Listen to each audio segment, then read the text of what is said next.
Iran is threatening US warships, as I understand it. Leland, tell us about that. How serious is this? Un porte-avions américain localisé près du détroit d'Ormuz, dans une zone utilisée par la marine iranienne dans le cadre...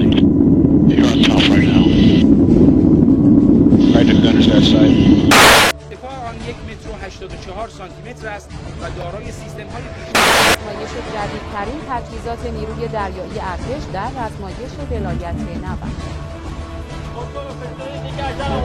از رزمایش بزرگ دریایی ولایت نبرد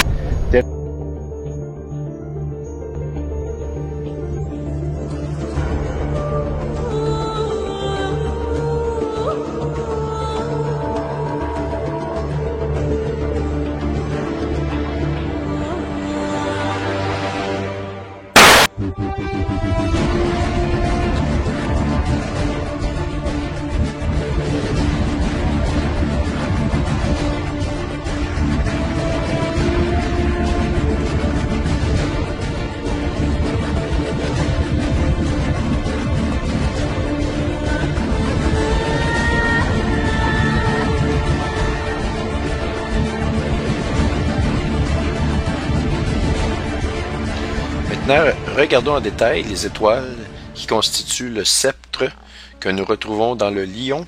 On va faire apparaître le lion comme tel. On va se rapprocher. Voyez-vous ici, on a notre sceptre, l'étoile Léo, plusieurs étoiles qui constituent la constellation du lion. On a une ligne ici qui va jusqu'à là. Et on a l'extrémité de notre sceptre. Regardons l'étoile qui constitue l'extrémité totale du sceptre. Ici, nous avons l'étoile Régulus. Et Régulus est l'étoile la plus brillante de toute la constellation du lion. Maintenant, regardons ce qu'il est dit à propos de l'étoile Régulus et vous allez être étonné de savoir qu'est-ce qu'on dit sur cette étoile-là, Régulus.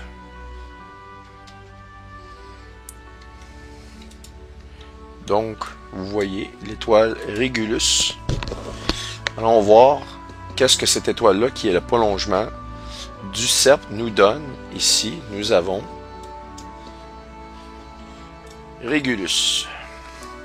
Étoile dans le Léo, qui est le lion. C'est la plus brillante des étoiles de la constellation du lion et une des plus brillantes étoiles dans le ciel de nuit, si vous voulez. Elle est à 77,5 années-lumière de la Terre. Et est-ce que c'est un signe pour nous? Il s'agit d'un système à étoiles multiples. Donc, il y a plusieurs étoiles qui tournent alentour d'une grosse étoile. Et donc, c'est assez intéressant de voir que c'est l'étoile la plus brillante du ciel du lion et une des plus brillantes du ciel de la nuit, si vous voulez. En plus, on y dit que c'est un système à plusieurs étoiles. Alors maintenant, regardons la signification de Régulus au niveau de l'étymologie.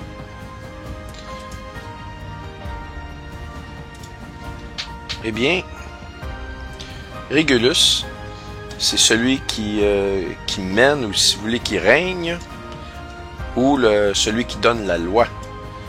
Le cœur du lion. Eh bien,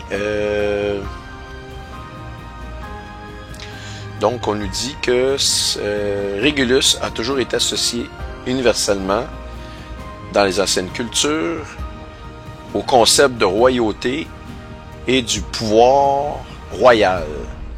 Donc imaginez-vous, la Bible nous enseigne que Judas est un jeune lion.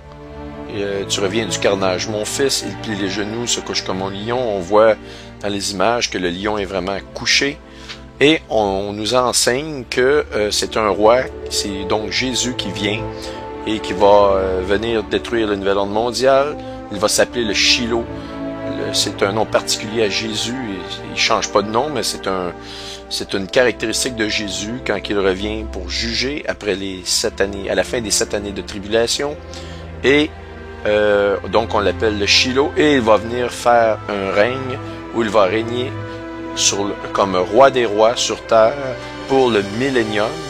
Et on nous dit que dans l'étymologie, on nous dit ici qu'on nous parle de pouvoir royal.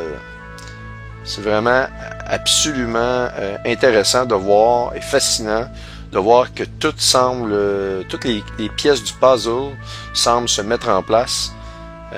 Et nous sommes évidemment dans les derniers jours et ces informations-là nous est mis par toute la recherche qui est disponible, par des gens qui ont travaillé fort à faire des recherches et sans le savoir, mettre en lumière les prophéties bibliques.